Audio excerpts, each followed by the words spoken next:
All right, I'd like to call the Public Utilities Committee meeting to order. It is 6:48 p.m.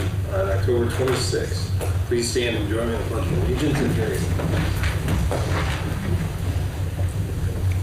Pledge allegiance to the flag of the United States of America and to the republic for which it stands, one nation, under God, indivisible, with liberty and justice for all.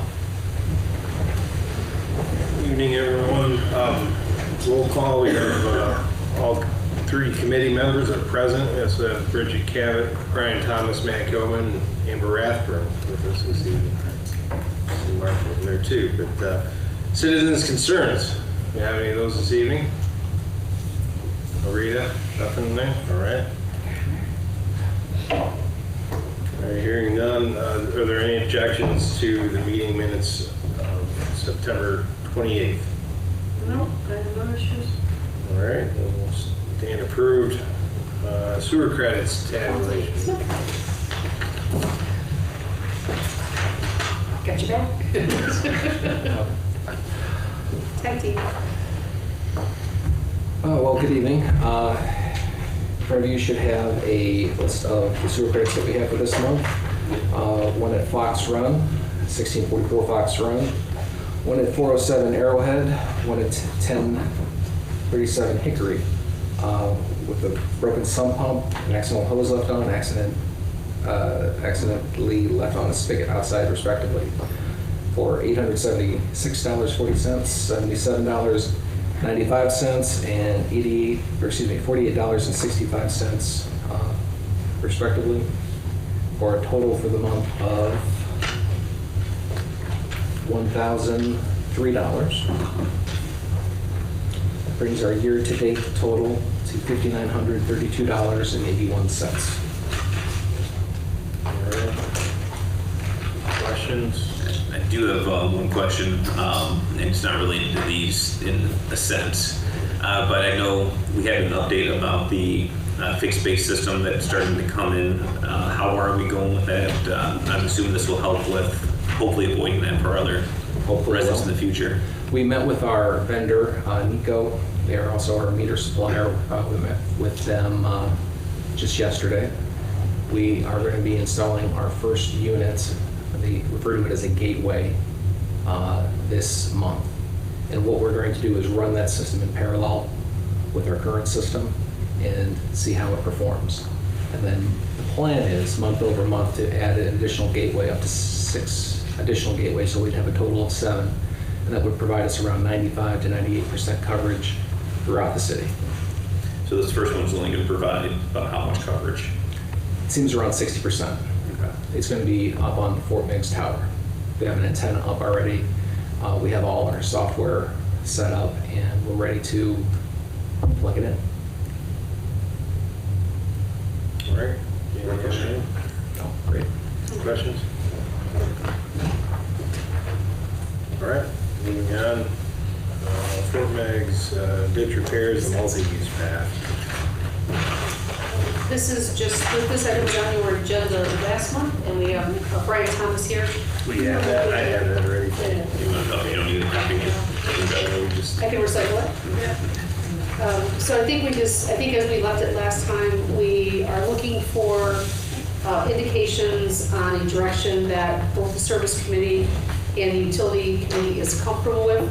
We have 2 paths at the moment. We have the original path that originally was anticipated to cost somewhere in the neighborhood of $1.5 million from the consulting engineer. Our design engineer came through and looked at the amount of retaining wall. What was originally anticipated to be somewhere in the neighborhood of 900 feet, I think is more in the neighborhood of 2,700 feet, something very significantly different. And that drove that cost to somewhere in the neighborhood of $4.1 million. The other option that Brian had them explore was enclosing the ditch, essentially with a long culvert, and that price point came back at about $3.5 million. We know both options have pros and cons.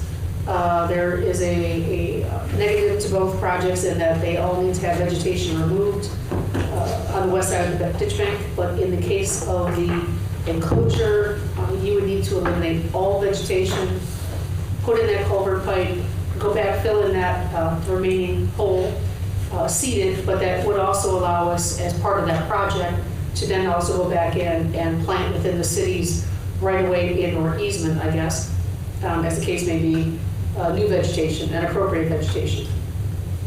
And I know at our last committee meeting, Councilman Smith mentioned perhaps reaching out to some of the neighbors to try to get some feedback. I know part of Brian's plan is that if we can get a consensus or a majority of the members of service and utilities to conclude that one path is better than another, I just use that, one option is better than the other. His idea then would be to go back to the design engineer, have them start the process of actually getting into the design and coming up with a concept of sorts. And that would allow them to bring that concept back to us and have us have an open house, where we can strategically invite those people that front on Fort Meigs Road along the ditch, those people that back up and/or front Fort Meigs Road ditch on the opposite side of the street, as well as advertising that in local papers, social media, and website. And then have the final design be based off of comments, concerns, input that would come out of that meeting. And at your last committee meeting, the service committee meeting, the sense was that all members were leaning towards or in favor of that ditch enclosure. So, if you don't mind. I don't mind, because we've already talked about this. It's kind of like your thoughts. So this will come up in the service, I'm assuming? Yeah, I just realized there's only one new member here. So I'm hearing everything about the time frame on this. How quickly are we going to be looking at, if everything goes smooth, what are we looking at as a possible start time? I'll give you the same answer I gave the other committee. It depends on how I can get an answer from you guys. Okay. I believe the current schedule, I have to look it up, but I believe they were scheduled to have final plans September, October-ish of 23. So it may be something that could be bid in 23, but it'd probably be construction. What would probably happen is bid it in 23, probably over the winter, go through and cut down the trees, and then start construction in the spring, so that we don't have to wear the back window for removing the trees. They could actually, winter time's the best time of year to do ditch work too. Well, depending on what it is, yeah. But Okay. I know we're talking about putting just some prairie grass or something there. Has there been any talks or thoughts about trying to add a little more foliage in there? I guess we're talking more about putting like a prairie grass maybe over the actual top of the pipe, where the pipe would lie. And then the remaining city property that goes up to the property lines of the private property owners, that could have strategically planted vegetation, trees, whether it be a pine tree, a street tree, something more appropriate for that location. Something to give it a little bit more privacy if we go that route. And I'm not saying that we have to go with the prairie grass route. I just threw that out as that would be something that would be a little taller to provide a barrier between the sidewalk and the property. Well, it would encourage people not to walk through. Correct. Some property owners may not want that. Some may prefer regular grass, because I know some people don't like the looks of it. So I mean, that's kind of some of the feedback I would be expecting to get in the open house from them. Okay. I would probably want to get it more of after that, okay, we're going with regular grass or we're going with this. I wouldn't want to have it set up where this property's got prairie grass, this is regular grass, this is this, because it'll get intermingled, it'd be hard to keep it separated. So it would probably have to be one or the other, at least in big blocks. But I wasn't going to propose any of that until I got feedback from the property owners. Okay. Yeah, it'd be nice to kind of include them when we get to that phase. Correct. Some of the things that they would like, like for privacy or color in the fall, things like that, types of trees that they might put in there. It'd be nice to hear their input on that, what they would like there. Yeah, I'm not an arborist and I don't claim to be one, so. Well, and if we had an arborist or arborister, which we have posted out there, that person could also assist with those conversations. Is there something that you're looking for direction from us today, or just to say go ahead? I don't need anything official. I just wanted to bring this up because there is funding from both the service side with the general fund and the utility side. So I wanted to make sure that both both committees were aware of it. I didn't want to just arbitrarily make a decision and say, okay, we're doing this. Because if I say, okay, we're closing the ditch and we start cutting down trees, you're all going to get phone calls and you're going to say, what are you doing? So I want to make sure, we may still get those phone calls, but at least I want to make sure that you're aware of what's going on, and you have a chance to, give us your input. So, Jonathan, just kind of brief you on some of the talks on the other committee. I'm not going to speak for Jan, but it seemed like there was consensus, though, we were all leaning towards the culvert idea, and then getting that path back off the road. It seemed like just given the cost of effectiveness, and then in the long term, removing ditch maintenance and things like that we would spend money on. That's kind of where the direction we were trying to guide Matt to go down that path. So I think I'd be comfortable with that. It seems to, cost sense and future expenses, it seems to be the best course of action. I just appreciate doing the open houses and getting more input from the neighbors. I know that that's one of the things they want to be very involved with in this conversation. So, No, and I've no problem talking to all of them. I'm just going to tell you right now, I'm not going to be able to make all of them happy. yeah. no, it's understood. But I'm going to do my best to make as many happy as I can. And I did ask a question too, Jonathan, just like the feasibility, financial-wise, of being able to do this in the time frame. Well, we didn't have this time frame of possible 24. Right. It sounds like Amber kind of filled us in on that. I don't want to speak for her either, but I'm just kind of recapping. It sounds like we have money to do this. It's coming from general fund to do the path, and then a portion from the utilities fund. Yes, and you may recall, utility funds have an exclusive use purpose. So all of the ditch repair, alignment, the culvert, the excavation, backfilling, the seeding, planting with whatever, and about 5 feet of the multi-use path, that would all be covered by utility funds. The other 5 foot of the multi-use path would be covered by the general fund. And we have approximately, I think Amber mentioned, $480,000 that we've set aside in this year's budget on the general fund side towards that piece of the project. And then there's a little over $900 that was budgeted this year for the utility side of the project. And those two numbers together added up to what the consulting engineer's original estimate was. But now we know that we have a new estimate, a more detailed estimate, and we can make those modifications either during this current budget and or in the amended budget process. But there is cash available in the sewer funds. And that budget number or estimate is also based on, no design. They've got the survey work done, but they haven't done any actual design yet. So hopefully when we get the actual design done, hopefully if it's another roughly year till they get done, hopefully some prices can come back down, hopefully. So hopefully, it won't be, it'll be More better than than that, that. maybe less. Yeah, hopefully. Just actually was A lot of a report good today that 50% increases are coming on construction products versus 8% inflationary increases they're seeing on the consumer. So the only question and I'm just kind of doing some quick search here, is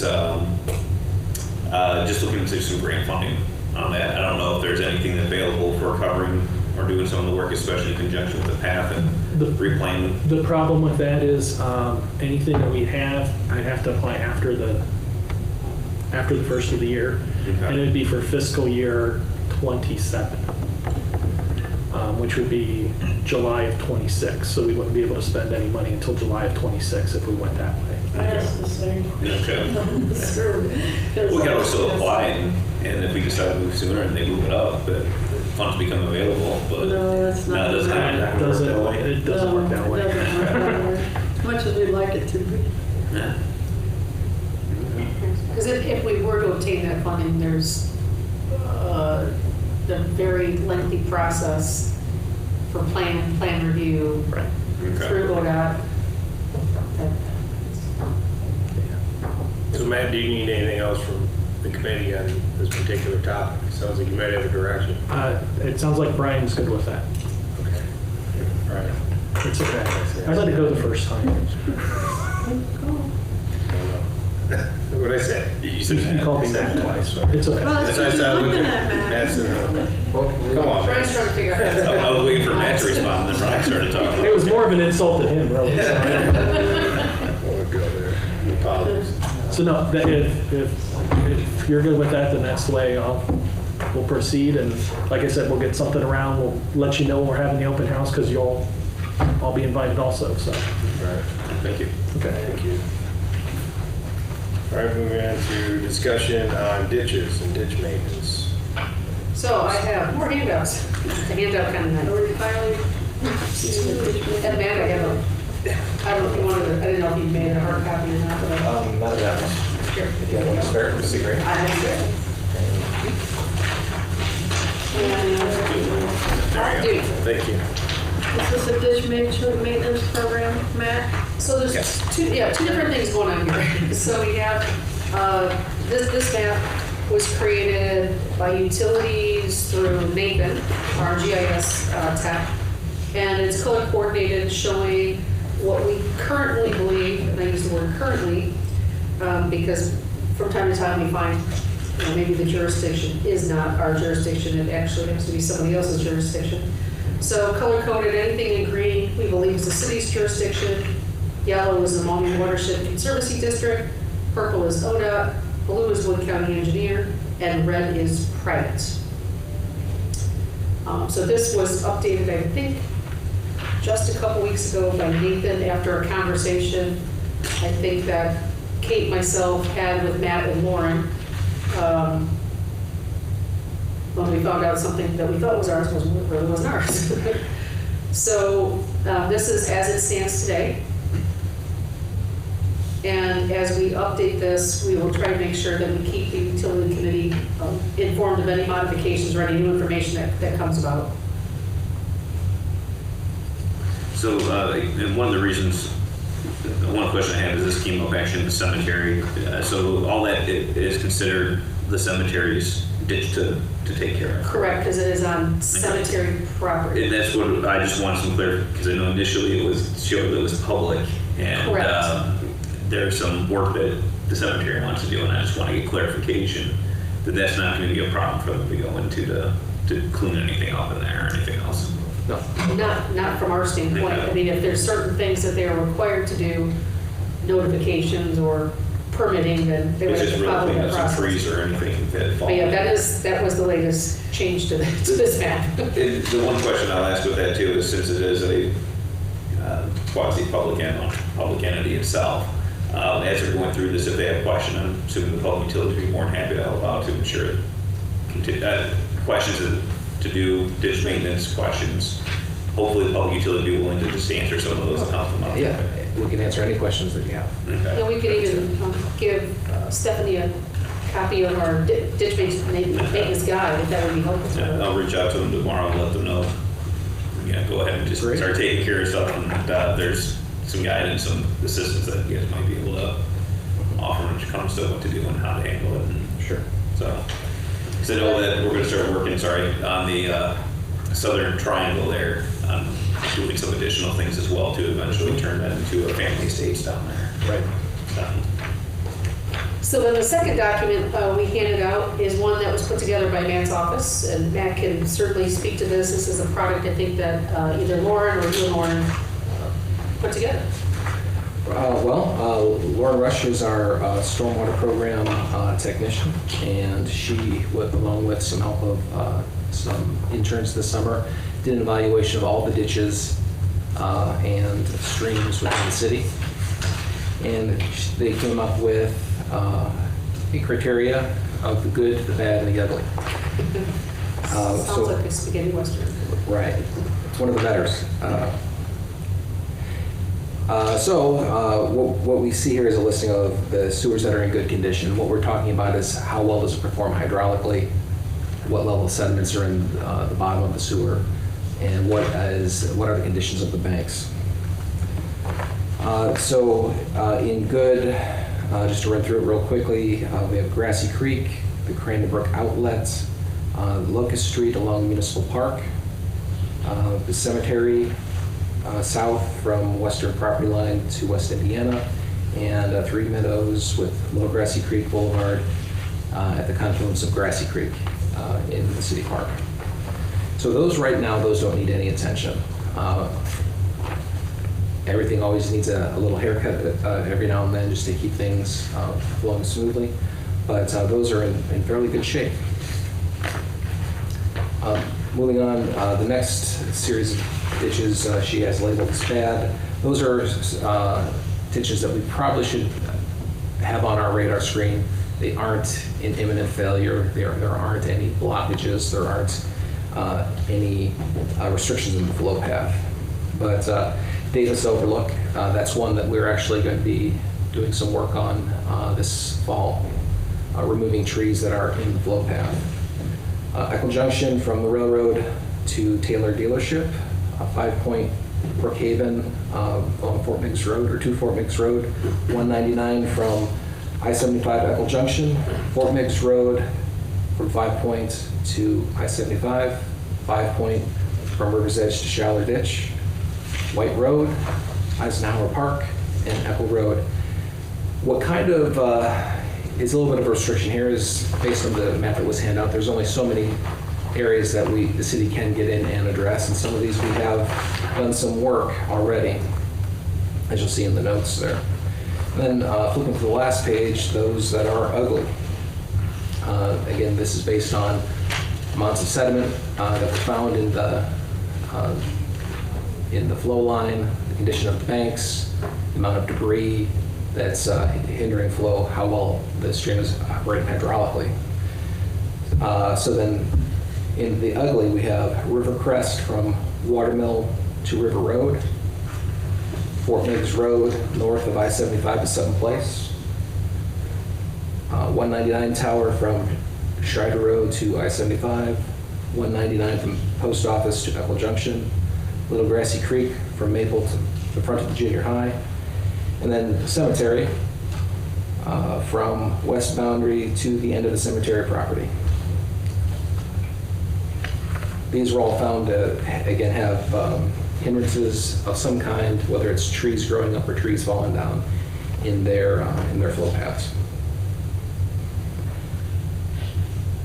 And what we're looking to do is if we can get into these ditches to clean them up as best we can. However, if you clean a ditch in the middle of its flow line or a creek in the middle of its flow line, what you're essentially creating is a pond. You have to go to the outfall to where it is going to its ultimate receiving stream and work your way up. But because we have private property issues, that's not always possible, but we are going to look at doing this wherever we can. I have a question about one of them. The Echo Junction from Railroad to Taylor dealership. That's green on the map, right? It's ours. Yes. Did we inherit it when we annexed the property originally was the townships? That, I don't know Because if we inherited it or not. that was my first project as an inspector, and they cleaned that ditch, and that's how I know that, because the township came out and said it was their ditch. I would assume upon annexation, yeah, it does become Okay, ours to deal with. I was curious about that. And I know it was our ditch when Echo Junction was widened a number of years ago. That was no, I'm just telling you what the township came out and do with it, because supposedly we lost some flat gates on it, and they wanted their flat gates put back on it. Coming out of Fuller? Is it Fuller? The guy who owned all that property back on, you know what I'm talking about. Fosno. No, it's there. Pardon? Boston. I thought it was Fuller, Old Man Fuller. Oh. On the concrete place. I think that, well, maybe that was the original owner, but I think the last owner was It was, Fosno. that's who he bought it from, Old Man Fuller. That's that old man comment. I'm no. So, So you weren't as old as he was. if you don't mind, I do have a question, see on the bad, regarding the River Crest and Watermill, and having that budgeted in 2023. Since it's showing as private, how are we able to get to that, or how can we budget for something that we can't access? We have that labeled as private because we don't know exactly who the ownership is that belongs to. Kind of to Jan's point, that was originally in the township. when that whole subdivision was originally created and platted. On that original plat, there is a drainage easement, but there's reference to the operating authority. So at the time, probably was either the township or the county as the operating authority. It could have been the homeowners association. So we're trying still to figure that out, but we can't claim that as public at this time. We do know that there is easement back there, so whatever the operating authority is, there is the ability to get on site, but we can't tell 100% sure that that is the city's. Do they have the HOA? I thought they. I'm not sure. I have talked with some of the residents there who have said they were the past president Okay. of the HOA, so assuming that. I've heard some that said that there isn't in some areas over there, and some that say there is. So I'm not sure. So that's something the law director, Right. Matt, has asked to research to figure out whose easement that, I guess, ultimately became, Yeah, right. is or became. And this is the ditch that Fort Meigs will ultimately discharge to. Yeah. And we are addressing the outfall of this, and that's Davis ditch overlook. So we're coming at it from both ends, which isn't ideal, but we're addressing what we can. Hypothetically, could, if it belonged to the county, it still could belong to the county. That, as would Bridget be- mentioned, that's a ditch law question that Yeah. I had a 20-foot pole. Annex it, doesn't mean we take it out of the county, it's still in the county. It's not like the township. You see what I'm saying? Mhm. Okay. I think the Just residents would curious. prefer it not to be in the counties, but Well, yeah, I know, but I'm just saying, hypothetically. is it something we could talk even with the county, see if the county wants them Yeah. to manage some of those? Well, we did have a conversation with the county about As this. a matter of fact, yeah. Not that long ago. We'll tell them, we'll clean it and then give them the bill. There was, That'll work. there was certainly nobody offered in the room to take over it. Let me say that. I've seen some of the county roads. Does our private property owners, are they like required, like EPA or anything like, to maintain ditches that are on private property? You know? No. There's no requirement from The EPA. question might be, is it really a ditch or is it really a stream Or swale. or a swale? Is it a water of the US? Is it a whatever? Because each thing has its own process, I guess you could say. I guess I was So is kind Grassy of Creek really honing. a stream, not a ditch? I guess I'm kind of honing on like Grassy Creek, where it seems like I know we had problems elsewhere, staying water and things like that too. But just in those areas, that particular thing is private property owners aren't really obligated to do anything in that area, right? Not obligated to, no. Right. And I think part of Grassy Creek is also owned by an HOA. There is a tiny section of that is owned by the city across Municipal Park, but everything else, private. And we did clean out that section. I didn't happen to know that off Echo Junction, again, along Echo Junction there. Okay. It's that probably a little spot that's blank, it goes underneath the building. Right.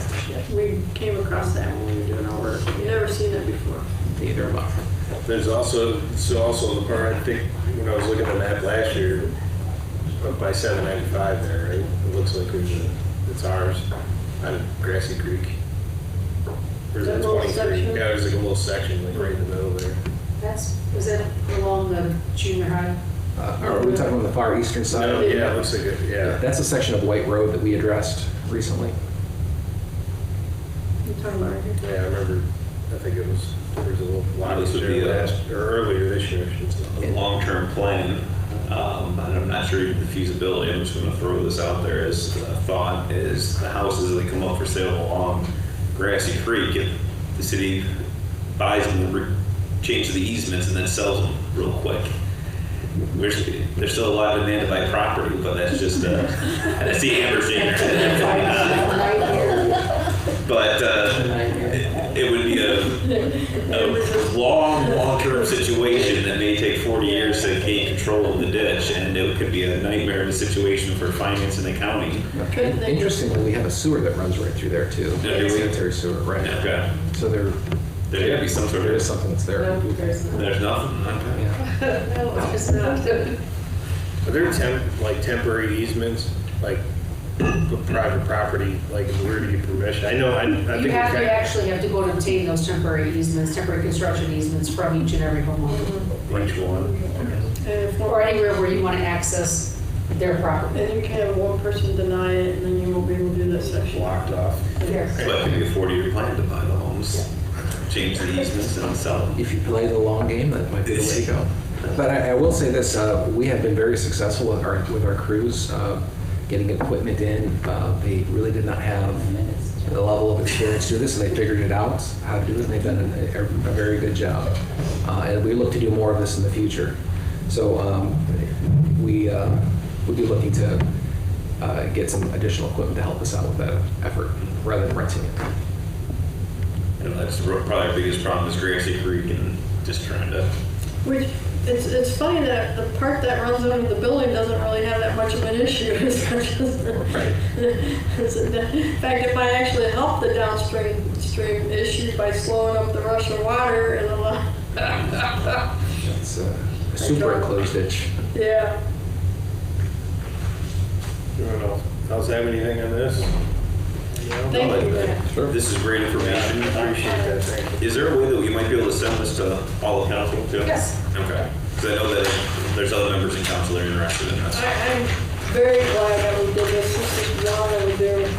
I will add it to the weekly update. The effort to get this evaluated, again, was our stormwater technician, along with some college students that helped out with it. Very successful. Anyone from BG? Oh, Ohio Northern, one from BG, Oh, good. There we but go. he's in communications. So, and one was actually a high school student in, he lives in Anthony Wayne, but he goes to Maumee Valley Country Day. Great. That's awesome. No UT, huh? Yeah, we had a spelling test that they had. What am I saying? You're from What did I UT. say? It was too easy. So we didn't have a spelling test when we hired you then? No, I gave it because I'm. Oh, Oh, yeah, so you guys Oh, know. there. I owe you the crayons back. All right. Are you prepared to get into the integrated long-term control plans? Just update on that. Sure. We have met with Arcadis. We've hired Arcadis to conduct the long-term control plan, the amended long-term control plan for our CSOs, and to address all our stormwater issues as well in an integrated plan. They have provided us with a task list. It's going to be a project that they are going to be undertaking for the next 13 months. Among that, or in that 13 months, they will be having several meetings with us, and we are compiling information with them, old reports that have been put together, looking at old plans, getting a better understanding for how the system operates as well. We will be doing, or they will be doing for us flow monitoring in those sections of the city that had not had flow monitoring in them on the previous plan. That includes the streets south of Grassy Creek, the western third of Three Meadows, and the area south of South Boundary. These are areas that contribute to our SSO, and we don't know what impact they have on the system other than that whenever we do have a wet weather event, we are having to respond in those areas. So at the end of 13 months, we hope that they will have a project launch, and we will move into the next phase, and that's going to be a series of projects that we'll be undertaking to correct these wherever water's getting into the system. And we'll also be updating a model of how the sanitary sewer system works. And we'll also be looking at, as part of this, looking at any limitations that we have at our wastewater plant, looking to increase capacity if that's possible from a hydraulic standpoint and a treatment standpoint. Do you know when does that 13-month kind of period start? Is that started already, or is that? Now, on paper, we have it starting middle of November. That's when we're kicking off. We've had a kickoff meeting where we've discussed ideas in general, but per the plan, it's going to be starting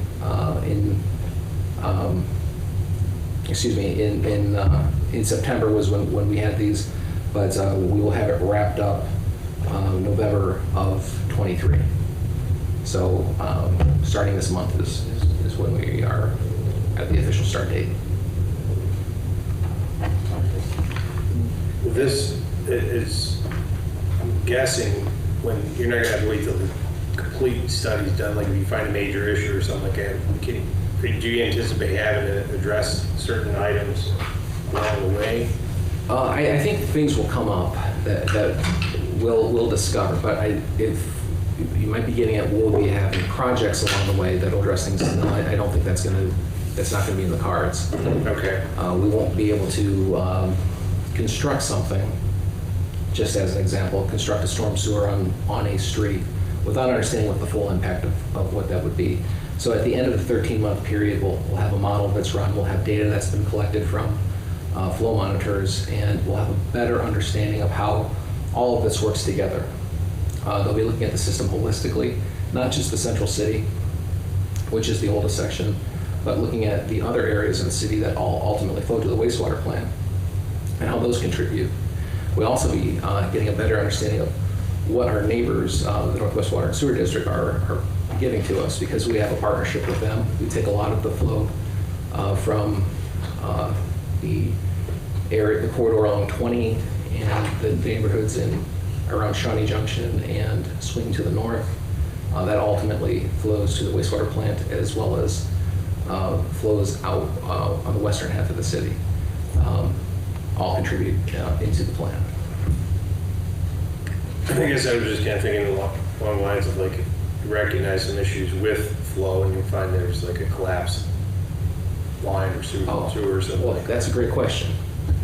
If we find something that's an immediate hindrance, so we're sending a camera through a sewer, let's say we find that it is collapsed, flow is still getting through, but there's an impingement there, we'll probably have to go down and do a point repair right on the spot. Depending on the depth of it, it might be easy, or it might take a little bit more head scratching to figure it out. We've already encountered some of those along the way, and those projects have become our priority to take care of. Have we thought about applying for any of the infrastructure funds monies to help us work on this?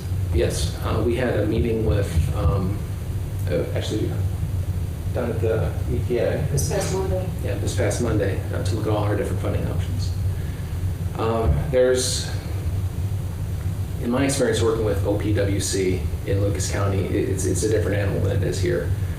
So there are funding options that are available, but they all come with,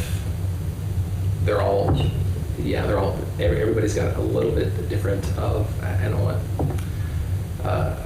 little bit different approach. I don't think anybody's going to give us a whole lot in grant, so we have to be open to the idea of doing some work under debt, depending on how big the project is. We do have healthy reserves, but if we encounter a lot of these emergency problems, we won't be able to address them all necessarily. So it might cause us to have a different approach for how we fund these moving forward, and we're talking about a time frame the next 15 years, maybe even longer. I imagine at some point in time when we get this entire plan increased, or if we have like increased flow through the district or something like that, I mean, how does that kind of work out? How would we work something out like that with them? Are they on the, like, through the Northwest Water Sewer District? Right. Are they on the hook? Are they, how do they pay in, I guess? Maybe you kind of have to, maybe just brief me on that. Well, we take what they give us. Okay. Where we are right now, we have a contract with them that is going to be negotiated here as soon as we wrap up the water contract. I think that's going to lay down a lot of groundwork for how we approach it. right now, we don't have any limitation on what they can give us. We have limitation where, in some cases, where it's going to enter our system. But some of their infrastructure serves a lot of city residents too. It's not strictly Northwest Water and Sewer District customers discharging right to the city. Our systems are very interconnected. Going back to when that was township area, as the city expanded and annexed those areas, that infrastructure remained in what ultimately became the district's hands. So we have flow flowing into sewers that are owned by the district, which flows back into sewers owned by the city, which flows to the city's wastewater plant. So And anybody who has sanitary sewage that flows to our wastewater treatment plant, on their bill, they are getting charged, our charges. And if they're outside the city, they have the outside city charge. Because I think you talk about compensation, right? Do we get? Yeah, are they Are they- partaking in this plan at all? I mean, seeing that they utilize some of it, right? You could say they do, but through their customers. Their customers are the ones that are paying. Okay, So their customers, any flow of their customers, whether it be a city resident who's their customer or an outside city resident who's their customer, if that sewage flows to our plant to be treated, they have a City of Perrysburg sanitary sewer treatment charge on their utility bill. okay. So they themselves don't write us a check, but It's just, their customers are paying for the use of our facility okay, and expansion Mhm. of facility. right, anytime a new a new business, let's say. Culver's or. Yeah, Culver's is a great example. Culver's comes in, they're going to send their flow to us, they have to pay what's called a capital expansion fee. We have that both for water and sewer. They pay the outside city rate. okay. Thank you. Any other questions on that? All right, we'll move on to the budget. Everybody's personal favorite. Okay, so. And Matt, I made you a copy, I don't know if you made one or not. I have one that you got, just so we're all on the same. Yeah, they came up, so I said top because you have to flip it. Okay. So you don't have the budget memorized, man? No, Amber does. Caleb, I don't know, Caleb might. So we can quiz Amber and Kayla whenever we need to know what fund we're looking for, right? Yeah. See if you guys got those memory. Sure, sure.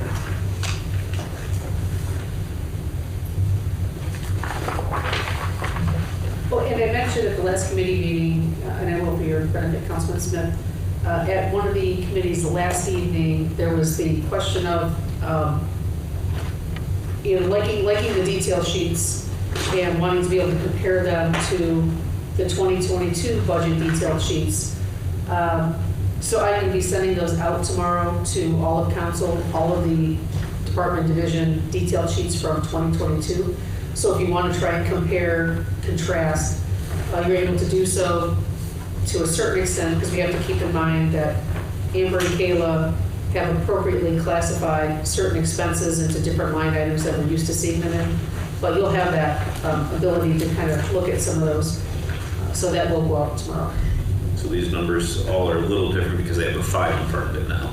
They have a 5 in front of it. Because I remember, I think it was always a 401 fund, and then Yeah, 331, a 332. then that was 5, 332, 5, 40. Okay. So, and then within that, they changed some of the line item names, as well as what expenses are getting allocated to which line item. So it won't be a perfect match from this year to next year, but you may see a lot of things that are very similar.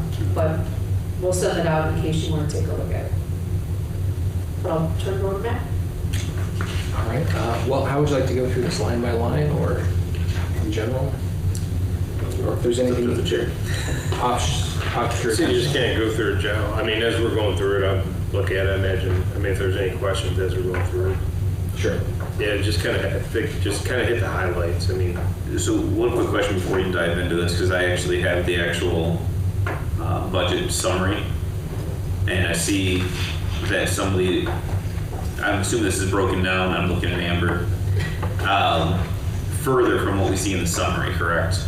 Yeah. Okay, because I see it starts at the summary 61814, but then I noticed that we have 5 other numbers in each individual category. Right, the summary groups by category or object level, and then the detail sheets kind of show you what is in each line item. Okay, this gives me at least an idea of what we had budgeted in the past, what we spent in the Right. past. So.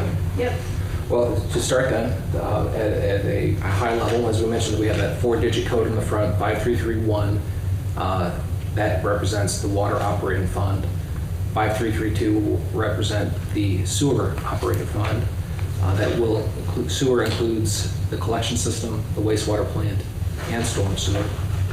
And then we get into the capital funds. It's 5401 for water capital and 5402 for sewer capital.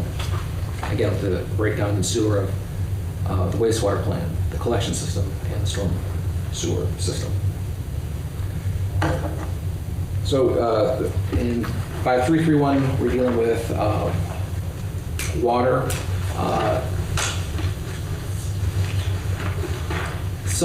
Because we have staff that does work in both water and sanitary sewer collection,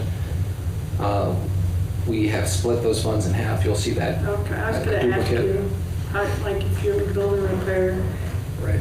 on your office, do you split it with water and sewer? That's right. Okay, Yep. thank you. We'll split that. Something that we're going to be undertaking for next year, like I mentioned, is separating out the wastewater plant. That will have its own within the 5332 and 5402 funds. They'll have their own department code, I think is the right term, so that we can get a good handle on what it costs to operate the plant.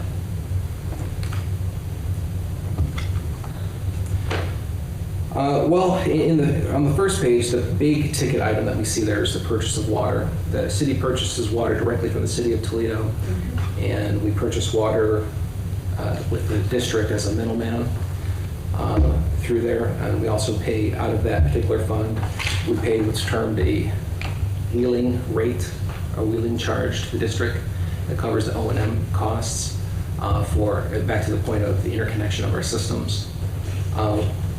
We are negotiating that with the district right now to reduce what it is, but looking at what the city pays roughly now, we only have it up through the first half of the year. We're tracking just south of $800,000 for the year. That is somewhat in line with past amounts that have been in the $775,000 range. So we're at that amount for this year as well. At the conclusion of the negotiation of the contracts, that number will be trending downward over time. But again, that's all part of the negotiation. We have to figure that out. Yeah. So moving on to page 2. We have on here some repairs of the building. The building just needs to be maintained, even though hopefully we have some renovations or perhaps even a new building coming. I don't know how long that's going to take, so we'll need to maintain what we have. And there's a list of projects that we're looking at to maintain the building. We should see a duplicate of these on the sewer side as well. Office equipment, copier maintenance, and stuffer maintenance. The stuffer is the piece of equipment we use to stuff the bills. Utility bills. Okay. I can tell you with it being right outside my office, it's loud and it breaks frequently. Moving on, vehicle equipment repairs and maintenance. What we looked at is essentially the same numbers that we had last year, and if it made sense to increase a budget number slightly, just with an understanding that their costs in general are increasing, we're taking a stab at what they're going to be, but we try to have a realistic increase wherever we could. So we have other services here. Again, you'll see a duplicate of much of this on the sewer side, except for emergency water main repairs. These are for repairs, or the costs associated with doing the repairs, where we would have a situation where we have to buy particular materials, or with the 5.3, that's a material service, where we'd have to hire that out if it's a a main that's larger than our crews could handle, or deeper, or a situation that we just don't have the ability to address at the time. Are we contracting out some of the ditch maintenance? We contracted out some of it to T&J. T&J, that's right, and we had another firm as well. We solicited quotes, bids from 12 different firms. We only got 2 to submit bids to us. One of those, who was the low bidder, backed out and said that it's really beyond what he could do. And the other company that bid, their numbers were just outrageous, so we couldn't move forward with those numbers. So are we doing that internally then? Or So that switched us to the approach of saying what we could tackle internally. We have some of the equipment to address this, dump trucks, trailers, but we didn't have the excavator or the buckets to do the work, so we had to rent those. Larger pieces of equipment for our guys to get on and operate. Are people trained on it? Yeah. We had a little bit of training period. A lot of it is the same. Repetition. Right. They're the same kind of So I work. think the only one we have contracted out right now is the Davis Overlook ditch. Mhm. And it's probably the sheer volume and size of some of the logs that are in that ditch. Right. And that's scheduled for this next month. And I'm going to ask one other quick question on the ditch. I know in the past we've contracted out to actually have it mowed.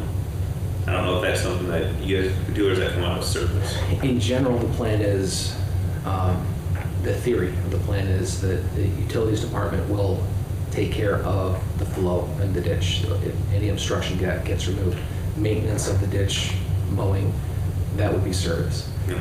In some cases, we'll fill in, or they'll fill in, but in theory, that's how it's supposed to work. That slope mower, they shouldn't be in a place they can't mow anymore. Well, you got one for remote control. I saw them use Yeah, it. that's Right. the slope. I saw them using it on the interchange one day. It's pretty cool. Right. And moving on. I have a question Sure. about the bottom equipment furniture. Oh, never mind, I see. Never mind, just ignore me. Well, just back on that end of I that thought that last was page. high, and then I realized there was a compilation of everything in there. What we're looking at there on the operational side, supplies, pipes, and meters, those track really right now with what we're spending. But the cost, our meter supplier, while they are able to still supply us, it's trickling in. And I know, just like every other cost, because these have brass bodies, those costs are going to go up. So that money won't be able to go as far as we had hoped, but we'll still be fulfilling our meter orders. So what we are going to be doing instead is, instead of as needed getting the meters, we're now starting to build up our own inventory so that we'll have enough that we're comfortable with should we get a lot of frozen meters all at once, or if there's a subdivision that comes in that is going to require 70-some meters, we'll have enough on staff or in stock where we won't be left high and dry. Yeah, I remember you mentioned that earlier this year too, so it sounds like you're still having a little bit of supply issues getting those to get to where you're comfortable having a Correct. backstock on it. Yeah, they've been able to help us out. We placed an order for 150 meters, which is large for Perrysburg, but we're competing against Cleveland, we're competing against Columbus that have maybe 150 pallets of meters ordered at a time. So the company that we're working with is trying to help us out where they can. And so far, they've been able to fulfill that order to, I think we have almost a third of that order fulfilled at this point. So we're not in dire straits yet. We were close, but they were able to help us out. Is there an opportunity to maybe kind of partner order with another municipality in this area or a larger municipality and get an order like that? Well, each municipality has their own favorite meters. Oh, okay. Yeah, So you gotta find the one that would use the ones that you like, right? Correct, Okay. yeah. Right, and some have meters that are underground, some have those that are above ground. So our particular meters are above ground meters. That's our preference with particular meter reading capabilities. And then moving on, vehicle fuel, again, split cost, vehicles and machinery and supplies, split, uniform clothing, boots and belts. We've been able to expand our team, so that number has gone up from last year, some as well. Fuel generator supplies, computer supplies, as needed, an estimate of what we think we'll need for the upcoming year.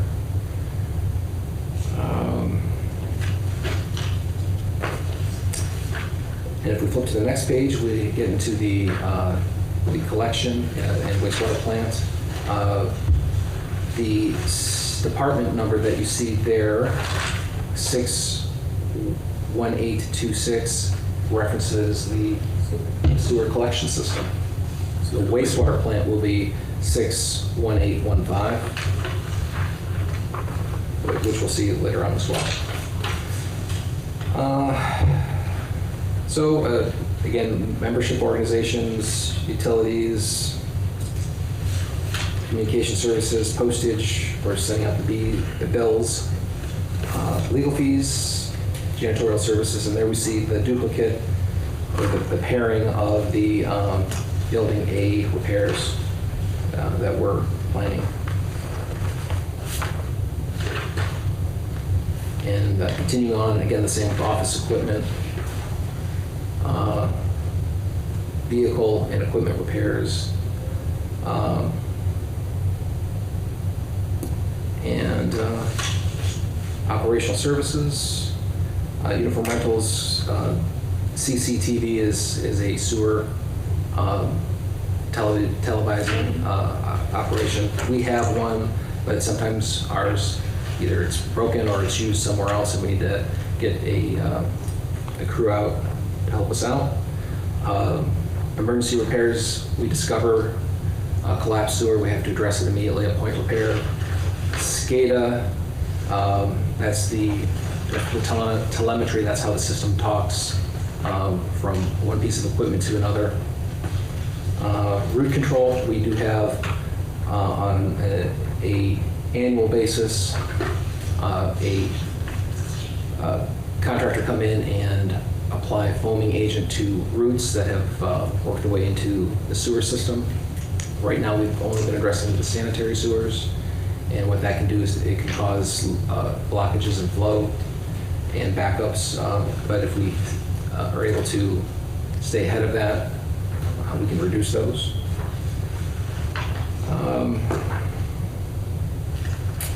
Moving further, equipment, furniture, vehicle, fuel, vehicle, machinery, supplies, clothing, boots, all should have a duplicate.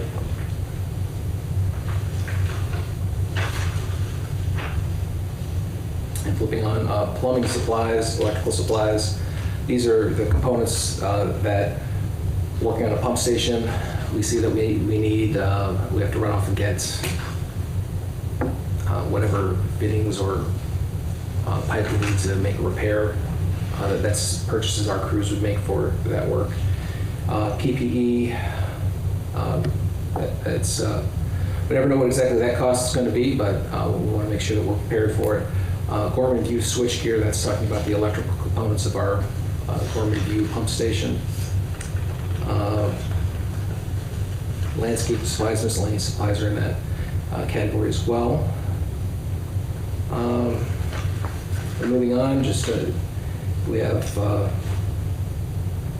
the wastewater plant. That's the department code of 61815, and so there's a lot of the similar items that we see there. One question with the wastewater treatment plant. I know they have a truck that seemed to be in dire need of repair. I know we have some vehicles in the future here as well in the Capitol. Is anything going to be replacing that truck in particular, or are we getting something for the water, moving something over to replace that?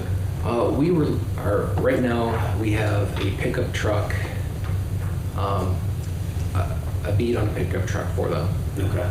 That's if If it can come in this year, we'll pull the trigger and make the purchase. If it's within the budget under a certain threshold and it meets all their needs. Okay. So we're at the mercy of availability at this point. And I just know that they had Yeah. that truck hooked up to the outlet, plugged into the wall in order to make sure that the battery would go once they need to start it up. So Right. I forget how old that truck is, but it has seen its days. I believe it might have been the last council meeting, we have 4 vehicles that we'll be putting on the auction. One of those is a cruiser that they had there that's just sitting. That truck would be in line to go next. okay. Well, moving on page 50, just general repairs that you might anticipate out there as needed. Vehicle equipment and equipment repairs as well. And then moving on to operational costs, the sludge management is probably the big ticket item in there.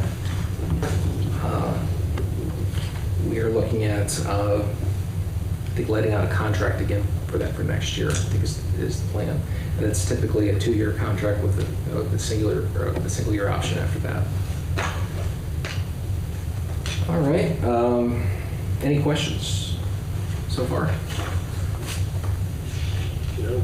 All right, and then we just see standard office supplies, equipment, furniture, vehicle fuel, vehicle machinery supplies, uniform clothes and boots. They've added an additional employee out there, an additional operator, so that cost has come up slightly.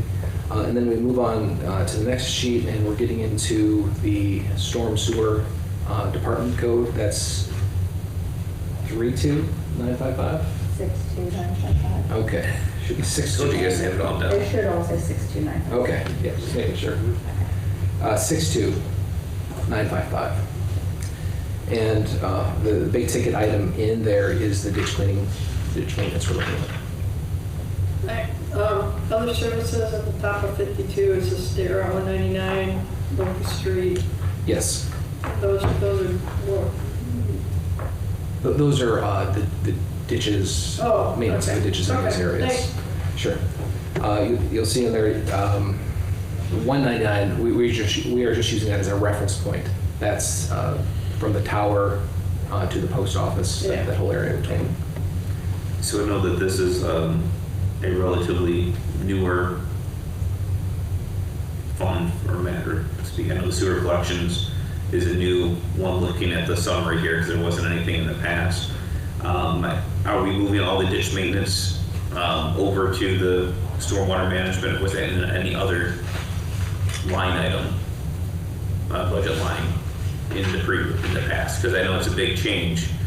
And again, I'm not saying that I want to get rid of any ditch maintenance, but I just want to know where it was in the previous budgets. I think it was in the 332. It was, yeah, in that section, it had its own line item called ditch maintenance. Okay, And I so believe it was that one's, 50,000, yeah. because I'm trying to look at and compare overall here, and I'm not sure exactly where I need to compare that at. Yeah, I believe the previous, or the number for last year was 150,000. Okay. That might help you zero in. That's how I do it when I'm looking at it for that 150. But as I mentioned, it was successful so far, and we feel like we can continue on and be successful with that. Jonathan, it was under 61815 previously. Okay. It would have been under their service. No, sir. Okay, got it. Thank you. Thank you, Jim. I'll stop looking. I just want to comment on the importance of keeping ditches clean besides lack of flooding and also protects the roads. That's true. Water standing at the side of the road eventually migrates under. You could have freeze thaw. Just the building materials, as you know, in contact with water, it reduces the life. So there's a focused priority on that. Well, and then that brings us into back into, looks like a little bit more of, oops, I'm kind of lost here. The pages are flipped. Flip pages. Yeah, I noticed.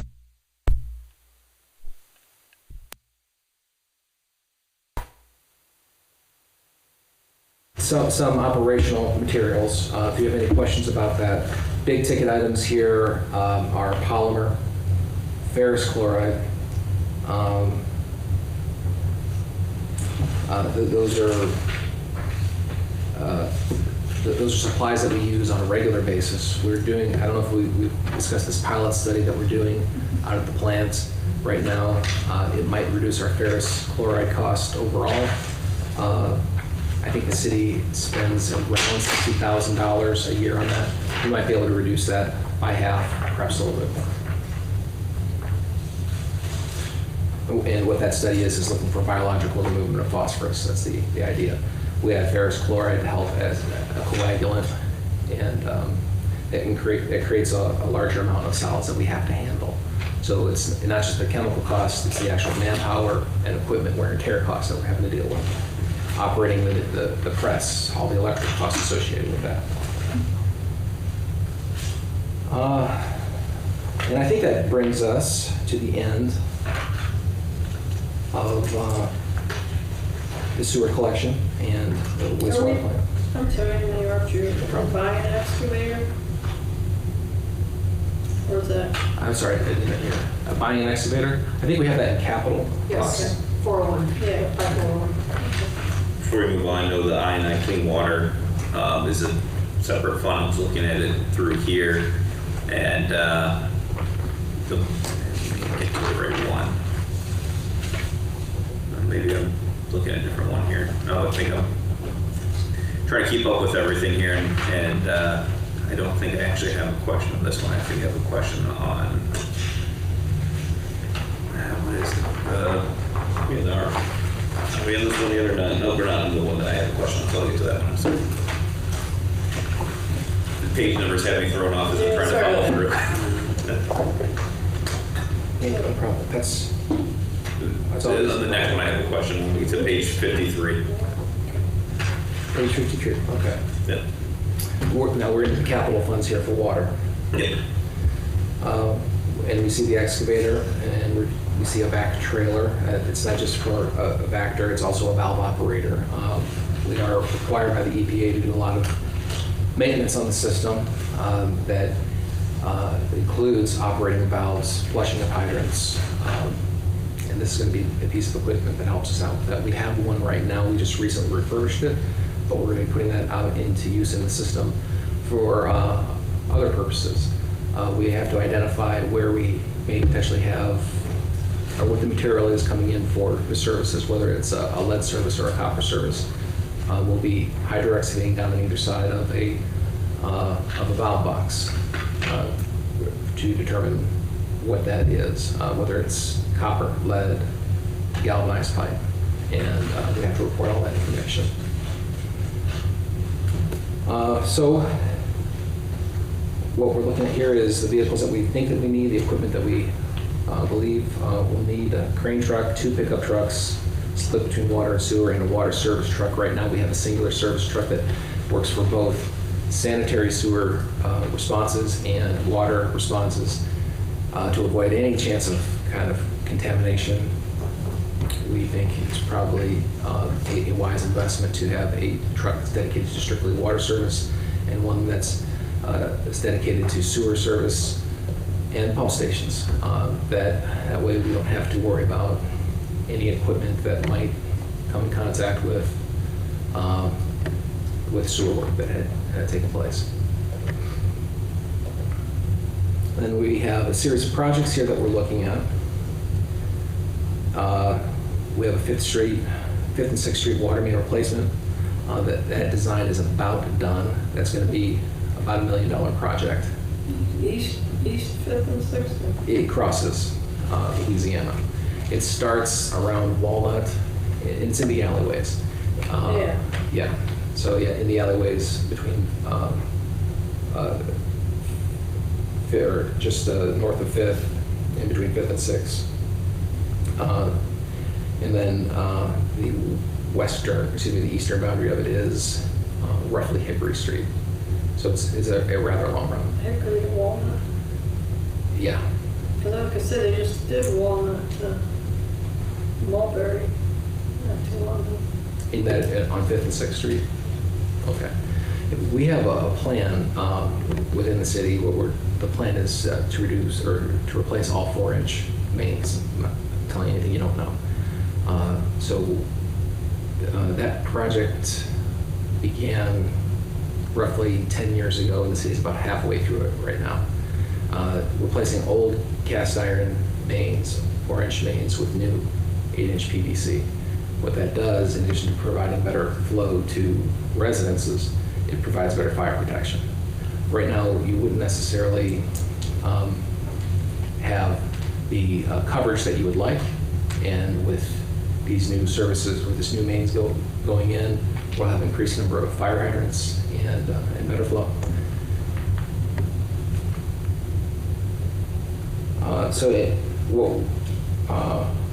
What we're also looking at is to do loop closures. When you're dealing with a water main system, a water distribution system, when you have dead ends and you open up the dead end, the pressure in that area naturally drops. What you want to do is equalize your pressure wherever you can throughout that distribution system, and you do that primarily by closing loops. There's a lot of areas that are dead ends that the city would benefit. So if you were trying to fight a fire on a dead end, the pressure, there's plenty of water to fight that fire, but the pressure in the area in general just drops because it is, there's no other water feeding it. You close that loop, you have a continuous feed into that area. Doesn't it also help with the quality of water? Sure, yeah. The dead end water, if it just sits there, if it isn't getting used, if it isn't getting turned over, it ages. And you end up with chlorination byproducts like the TTHMs might be something you see, or the HAA5s. Those are things that we look to avoid. And what you do to avoid those is you flush your system. Yeah. By looping that system, you reduce the age of that water, or it helps you reduce the age of the water. Does there some water hammering? Yeah, if it's a dead end line, you close it, you will have a higher water hammer effect.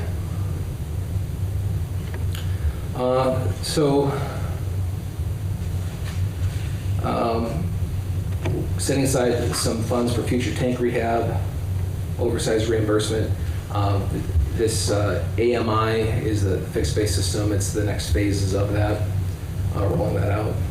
And then we're looking at the design for other projects moving ahead. So the question, I know we have the future tank rehab. Is that going to be for the future water towers that we have, our water tanks? That would be for the Fort Meigs Tower and the Roachton Road Tower. Okay. That would be the setting aside money for those. And so repainting and all that. Right. Okay. And then I did notice we had a large drop in the capital outlay. Was that removing the some of the CSOs we go into this additional study that we talked about earlier? Well, that would be in the 402. 402. Okay, so that's on the 402. Yeah. Okay. So was the $3 million? Was that just something that I'm trying to remember from last year? Because it was like a $3 million drop from the capital outlay from 2022 to 2023. The big water main project that we had last year was the water tower repainting. Okay. That was ultimately in the neighborhood of. So that's where the majority of it. Yeah, Okay. yeah, that'd be the big component of that. We did not have a water main replacement job last year. So yeah, that would. Oh, East River Road. Oh, yeah. That's a project that is designed. It's on the shelf. Our negotiations with the district will determine the outcome of that, or whether or not we move ahead with that project. So we took that one out for right Yes. now? Yes. Okay. Well, both the negotiations will go. Still working on it. Our great consultant doing some work behind the scenes to get us some information so we can sit back down with the district. Okay. All right, moving on, the next sheet gets us into the capital costs for, this will be for the collection system. And what we're looking at there is the excavator and back trailer, That front end loader probably should go into the 61815 fund because that's for the wastewater plant, as well as the UV equipment. So I apologize about that. Then what we're looking at is replacement of some pump stations. Pump stations themselves have a life of around 20 years, and the city has had well-operating pump stations for many, many years, and many are older than 20 years. And we're starting to see them go. That would be requiring new pumps, new electrical components, brand new electrical equipment completely, and in some cases, new force mains. All of these things become corroded because of the environment in which they're in, or they just wear out their mechanical devices. They break. And those are our anticipated costs for replacing those. We are working, we may have a project in place that would eliminate one of these pump stations so we would not have to incur that cost, to be determined. Motor vehicles, crane truck, we're splitting that with water, and a couple pickup trucks as well. In addition to the one that we hope that we get this year, but again, that's for the wastewater plant. And then we have projects. And because we are swapping stuff out with the wastewater plant, we want to make sure we get those in the right area. And I think we're still, some of this, like the digester cleaning improvements, that should be dedicated to the wastewater plant. So we'll need to switch that around. But here we see the Fort Meigs ditch, the portion of that, the Maple Street Emergency Response SSO. We are finding, as we're getting into our investigation of the sewer system, how sewer flows in the area, and we have to make corrections. And the next two projects that we're seeing around Louisiana are a result of that investigation. Cherry Street CSO, we have some false alarms going off in one of our CSOs. It turned out it was because we had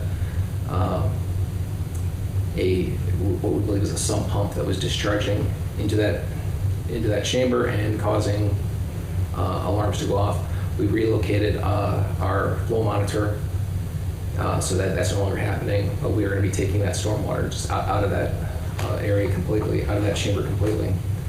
Elm Street, another one of our CSO improvements that we want to make, and in Brookhaven, we know that we have a number of sanitary laterals that have failed and are now contributing greatly to clean water getting in the system. There's a high groundwater table out there, and there's 3 for sure, and potentially 6 that we know of that are contributing through broken lines where water is getting right into the system. That's the result of settlement. The sewers out there are very deep, so the sanitary laterals themselves have settled and have broken away. So we actually see gaps, and water is pouring into those gaps. And that's causing an overwhelming of the system, going to the pump station, the Brookhaven pump station, and overwhelming it at times during a normal wet weather event. So repair of those will reduce that. And I think that we'll probably be having to address more of those in the future as we go along, because that subdivision's around 20 years old, and these are only things that we're discovering right now. So I'm sure that there's others as well. So moving on, that's the capital projects that we want to do, and then we see the list of engineering projects that we want to do. And again, we want to make sure we're putting these in the right spots. So we'll make sure we clear that up. So we have some of these that are associated with the projects that we just talked about. Then wrapping up, we have wastewater plant improvements, sanitary sewer grant program. That's the Clean Water Grant Program, where we're contributing to reimbursement of costs for getting clean water out of the sanitary sewer. and tank cleaning is cleaning the digester tanks. Cleaning the primary tanks or the aeration tanks lower at the plant. And that, I believe, concludes the budget portion of our program.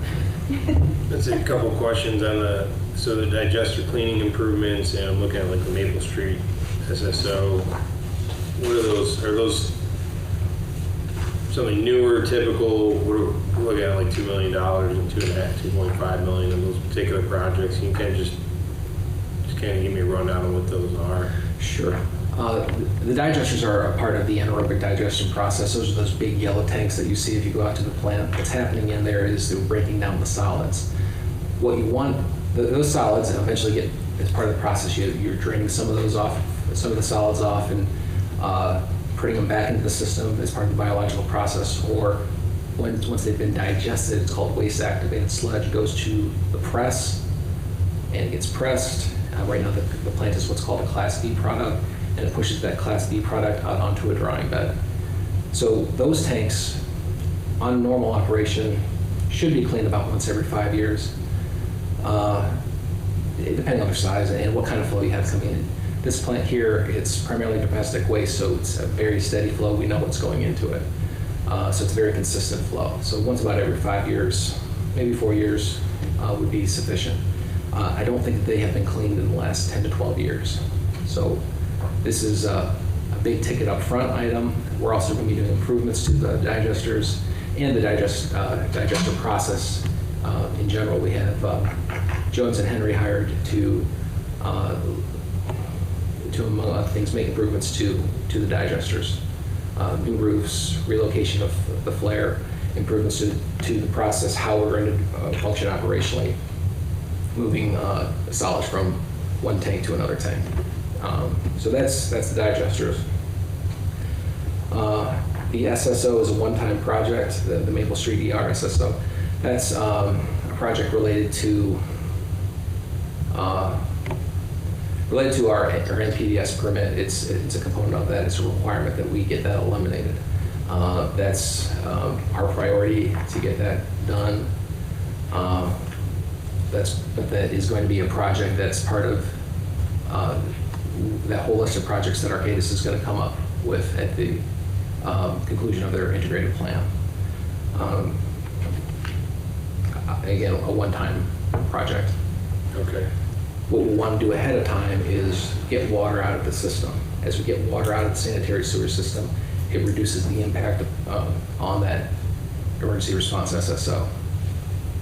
Okay. Anyone else have any questions on the budget? Pretty straightforward in my opinion, so. Yeah.